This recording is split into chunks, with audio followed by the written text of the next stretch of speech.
all-natural alternative, Enter-X.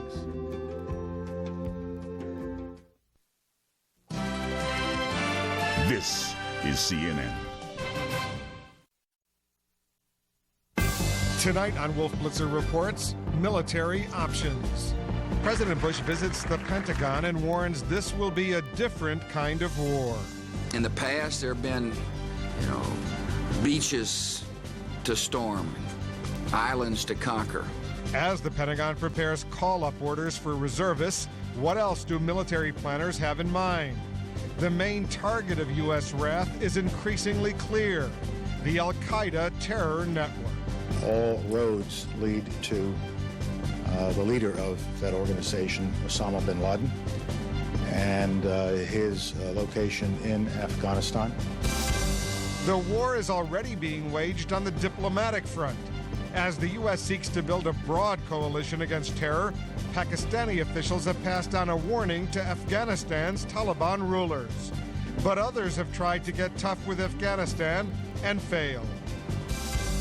We'll hear from our correspondents at the White House, the Pentagon, and the State Department, and in Islamabad and Moscow. And I'll speak with retired Air Force General George Harrison as America weighs its military options.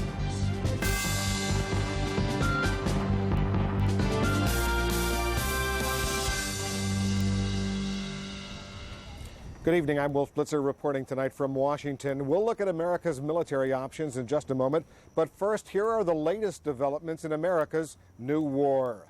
U.S. stock markets reopened today, the first day since the attacks, seeing significant drops. The Dow was down 684 points, the largest single day point loss ever. The NASDAQ was down 115 points. Airlines may be hardest hit. U.S. Airways is laying off 11,000 people, reducing its capacity 23%. American and Northwest Airlines are both expected to announce layoffs later this week.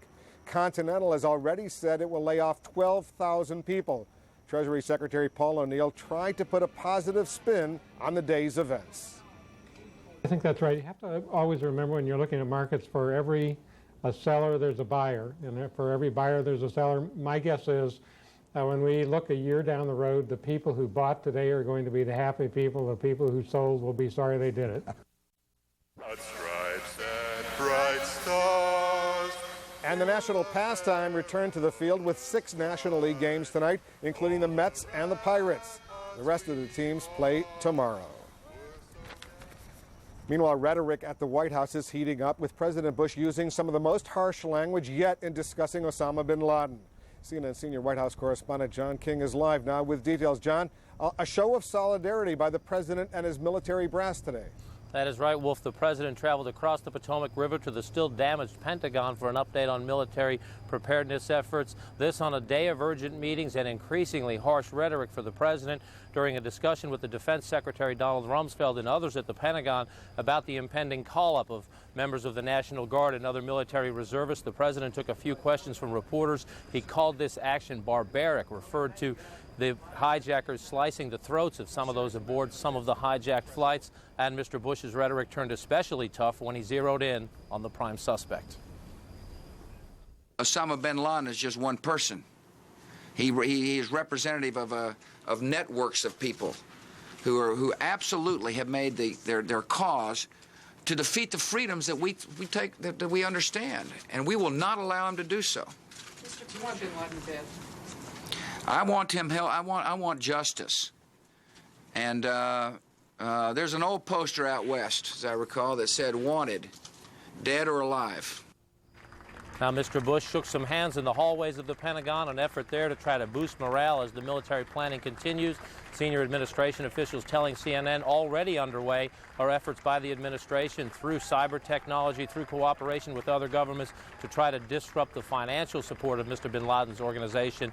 As for any military operation, most officials here saying they do not believe anything is imminent, but they also say the president just now beginning to narrow his options and have discussions. One called it modest debates with other senior administration officials. Wolf. Well, you say nothing is imminent, nothing appears to be imminent, John. What are you hearing about timing for at least the start of what the American public would see as military action? very careful here at the White House, and I believe over at the Pentagon just as much so as well, to not talk about any specifics at all. But administration officials do note the Pakistani government today gave the Taliban 3 days to turn over Osama bin Laden or face military attacks. Senior officials saying obviously the cooperation of Pakistan is critical here, so they do not believe they would do anything in that 3-day window unless, as one official told me, it was irresistible, meaning Mr. bin Laden suddenly came out of hiding and was easy to get. No one expects that to happen. Also, the French President Jacques Chirac due here tomorrow. The British Prime Minister Tony Blair due here on Thursday. U.S. officials say the president wants to have face-to-face conversations with those key allies, other consultations with NATO and moderate Arab states as well. So no one believing this is imminent. At the same time, they also say if it were imminent, they wouldn't tell us. John King at the White House, thank you very much. And as the Bush administration moves forward with its war on terrorism, the Pentagon is preparing to help carry out any plan that is approved. Let's go live to the Pentagon and CNN military affairs correspondent Jamie McIntyre. Everyone seems to say, Jamie, this is going to be a different kind of war. Is there any evidence on the ground over at the Pentagon where you are that they're setting the stage for this different kind of war? Well, Wolf, as you said, while war planners are busy drawing up plans for possible strikes, they are not making many plans for the press to cover the war. This is a war in which they hope, if all goes right, the battles will be fought before you see anything about them on television. Pentagon sources tell CNN that this new war against terrorism will be fought with unprecedented secrecy and heavy press restrictions. Pentagon sources say that planning for possible military action has been highly compartmentalized to ensure that the fewest number of people have access to classified war plans. And according to Pentagon officials close to the process, the Bush administration has decided to clamp down on even routine information, such as how many ships have been moved to where. You may recall during the build-up to the Persian Gulf War that kind of information was readily available, so-called routine information. Even that has been cut out. If you go to the websites where the ships usually post where they are, you'll see that they have not been updated since September 10th, the day before the strikes took place. And President Bush, during his visit to the Pentagon, underscored that today. I want to make it clear to the American people that that this administration will not talk about any plans we may or may not have. We will not jeopardize in any way, shape, or form anybody who wears the uniform of the United States. Now, as for what the Pentagon is planning, sources say that there are both high-end and low-end options that are being drawn up. High-end would be options against countries or nation-states that support terrorism or harbor terrorists. Those would be things like airstrikes. And then the low-end options would be aimed against individuals or terrorist leaders, such as Osama bin Laden. That might involve a special forces mission. But the president will be given a long menu of options, and what he will approve is a closely guarded secret. Wolf? Jamie, of course, as I remember during my days covering the Pentagon during the Gulf War, walking around the physical complex of the Pentagon was pretty easy, very open, as you well know. Any plans to restrict movement around the Pentagon? Well, so far, reporters still have full access inside the Pentagon, where, except for the parts, obviously, that were damaged in the terrorist attack. But as a security measure, the Pentagon is closing the VIP parking lots that were right next to the building. Those VIPs will be moved down into lower lots. Everything is getting harder for people here at the Pentagon. They've lost about 3,000 parking spaces taken up by the recovery effort. Lots of people are being told they're going to have to take the subway to work. And the daycare center that was inaugurated with great fanfare some years ago as a convenience for Pentagon workers, it's been closed because the separate facility in front of the Pentagon is seen as just too inviting a target for terrorist attack. Cool. Jamie McIntyre at the Pentagon, thank you very much. Meanwhile, the government of Pakistan is taking a hard line toward Taliban officials demanding they turn over Osama bin Laden. CNN senior Asia correspondent Mike Chinoy joins us now live from Islamabad in Pakistan with details. First of all, Mike, what are you hearing about the meetings that the Pakistani delegation is having with the Taliban in Afghanistan? Hello, Wolf. Well, it's Tuesday morning here in Islamabad and next door in Afghanistan, and the high-level Pakistani delegation is getting ready for a second day of meetings with Taliban officials. The Taliban having called together, reportedly, several of Afghanistan's leading mullahs to debate how to respond to what's being described as an ultimatum. Amid heightened security and growing tension at home, Pakistan's government waited for news of its last-ditch effort to avoid war. In the southern Afghan city of Kandahar, a team from Pakistan's military intelligence service delivered a blunt message to the Taliban: hand over Osama bin Laden and his associates or face the consequences.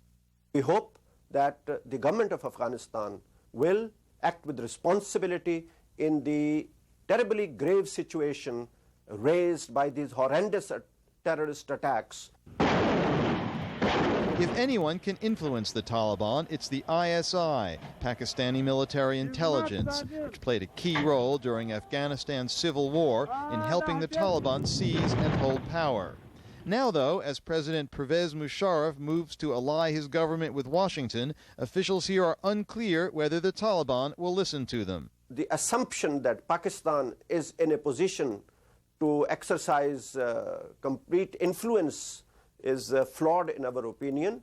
We have constantly pointed out to our friends that we have diplomatic relations, but that doesn't necessarily translate into great influence. Meanwhile, the government has already responded to one U.S. request, closing its borders with Afghanistan, keeping growing numbers of refugees at bay, and halting shipments of everything but food. The government's stance has stirred sharp opposition in some quarters here, especially from Islamic fundamentalists, many of whom have close links with the Taliban. Demonstrations against President Musharraf have broken out in several cities. There are fears things could get worse. It could be pretty destabilizing. It will begin in the northern areas, between the border areas of Balochistan and the frontier. And if the conflict is long drawn out, it will spill over into the streets of Lahore and Karachi and the urban areas.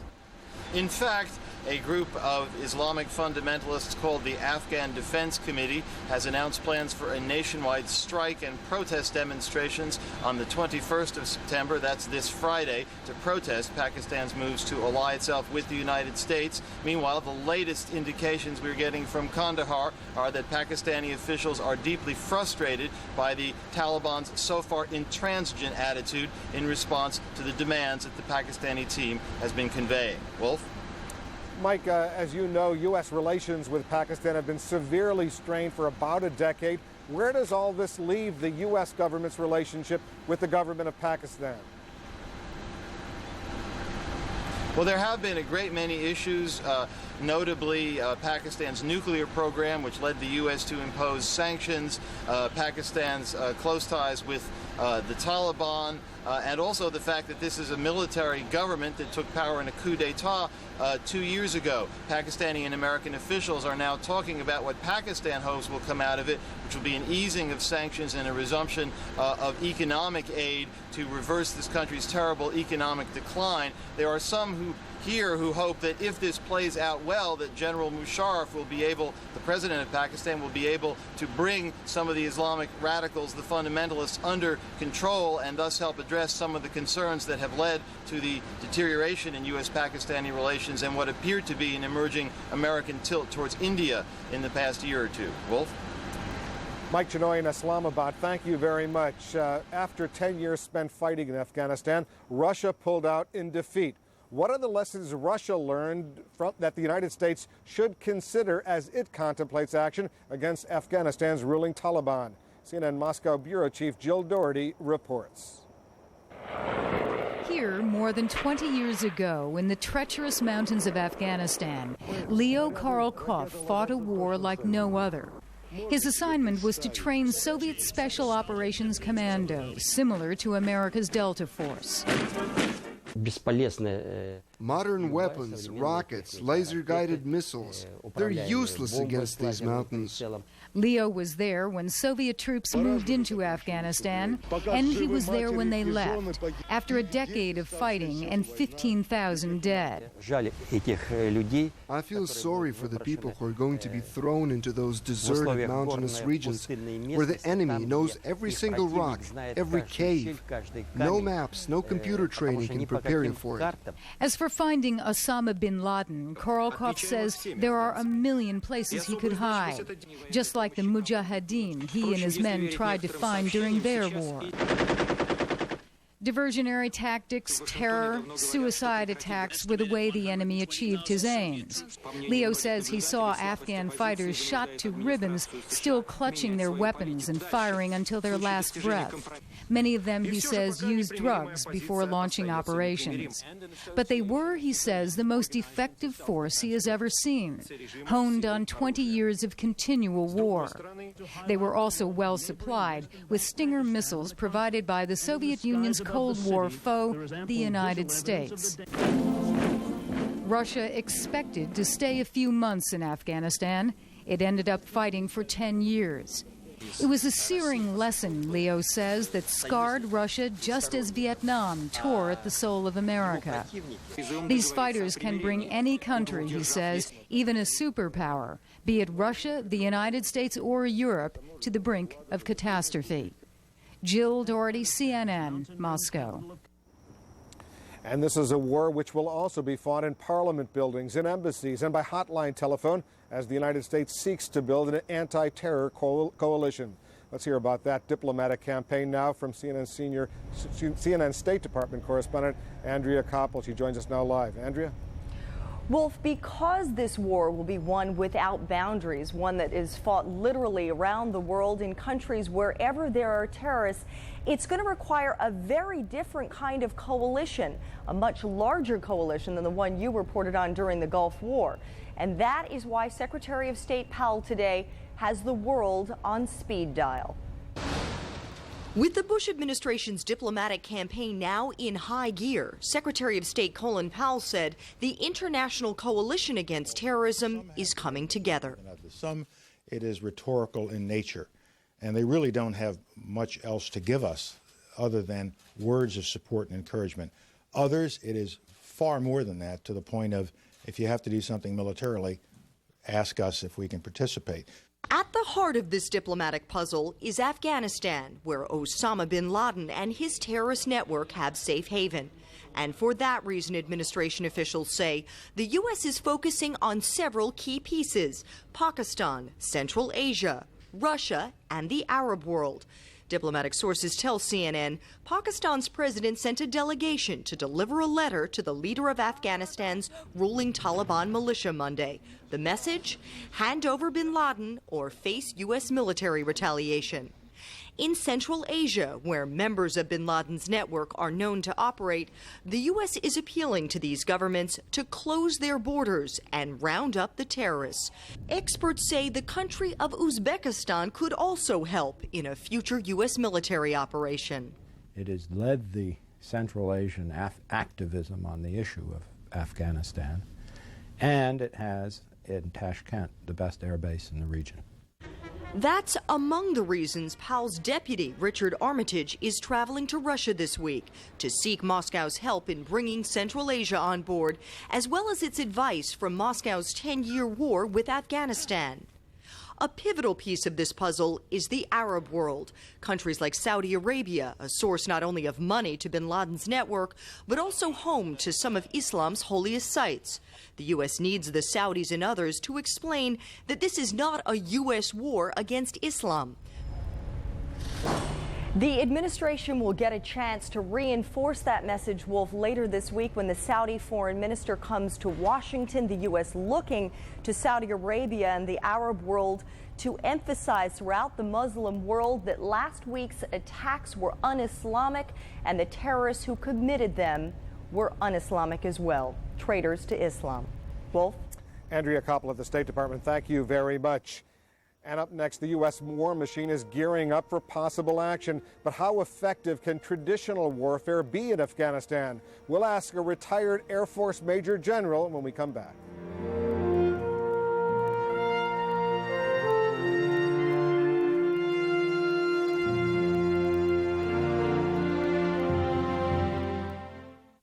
AOL is very easy to use. I was real scared to use any computer at all, but it really was easy. If I could do it, how hard can it be? You've got mail. My mother uses email to keep in touch with the grandkids. Instant messages are great. It's one big community. I can get information instantaneously. I like to see what the news is. I do check the weather a lot. I manage my portfolio on AOL. I plan my summer vacation on AOL. I get 24-hour customer service, and it's free. America Online. It's easy and it's fast. So easy to use, no wonder it's #1. Call 1-800-4ONLINE.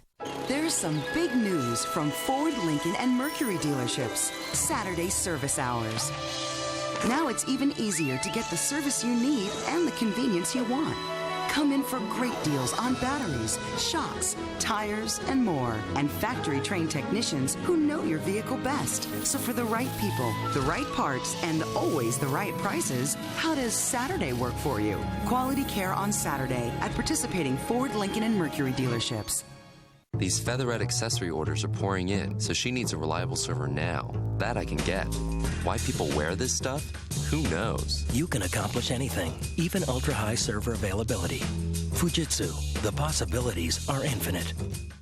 As the story continues to unfold, join Aaron Brown tonight at 10 for the latest developments and in-depth coverage of America's new war.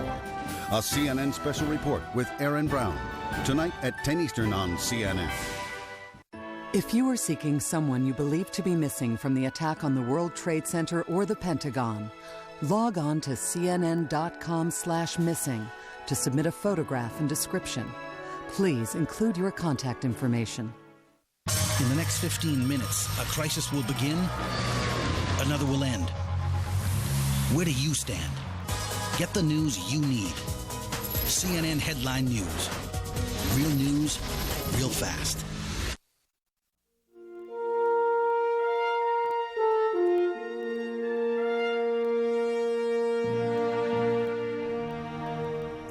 Welcome back. Joining us now, someone who knows quite well the landscape and obstacles the military will face in any conflict in Afghanistan. Retired U.S. Air Force Major General George Harrison. General Harrison, thanks for joining us. And tell our viewers why you believe this war will be very different than the Gulf War, the Vietnam War, or any other war the U.S. has ever fought. Well, Wolf, I believe that this conflict requires a more complex interaction of all the elements of national military power or national power. This will have to be a military effort that's well coordinated with diplomatic and economic activity, and I think we've seen that just in the report that you've put on tonight. The President has clearly stated that we won't do anything until we're ready. He stated that we're going to have very tight operational security, and I think all those things add to the complications of what's going on. The geography, assuming Afghanistan should be a target, the geography of the situation is going to make it more difficult, but I think that as an element of a coordinated national strategy, our military power can and will be very effective. General Harrison, you're standing in front of a map, and it's obvious to everyone that Afghanistan is landlocked, no ports, no water. What does that mean, that air power alone is going to be able to get the job done? Well, of course, none of us ever have believed that air power alone does the job in any circumstance, but air power will be a key element. It's just going to be a very complicated element. We'll need very much to figure out how to do in-flight refueling. We'll need to figure out how to base our forces. We'll need to figure out what kinds of long-range operations we can conduct and what kind of op-tempo we can sustain.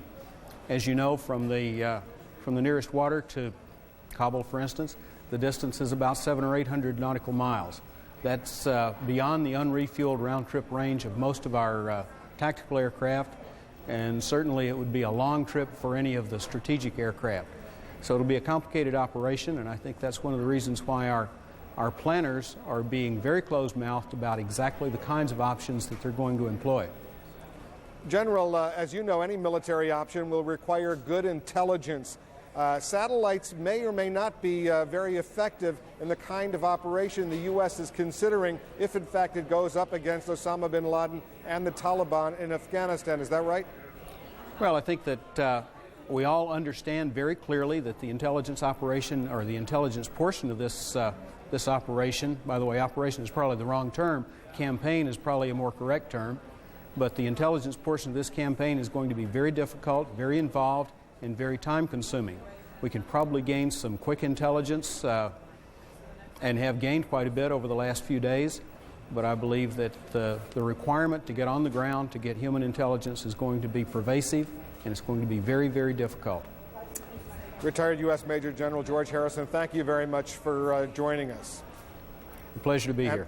Thank you. And up next, the mood of the military. We'll talk to some of the soldiers who could wind up on the front lines of America's new war. Stay with us.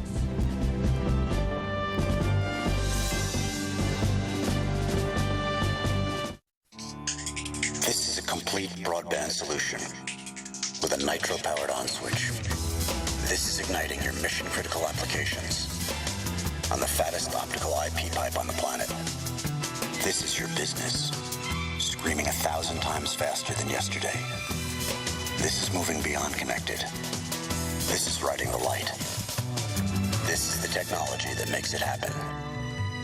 Quest. Ride the light. The search for life and loved ones continues as President Bush promises victory against terrorism. For complete coverage, stay with CNN.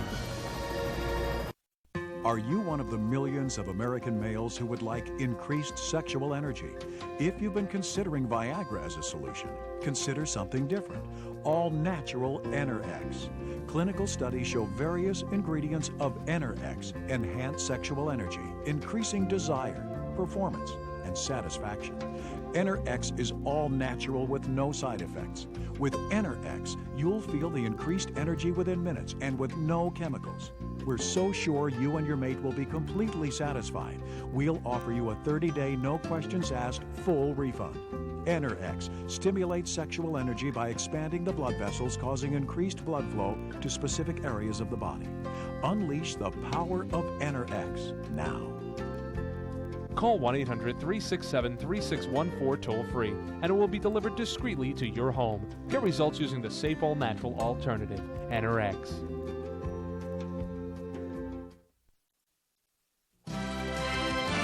This is CNN.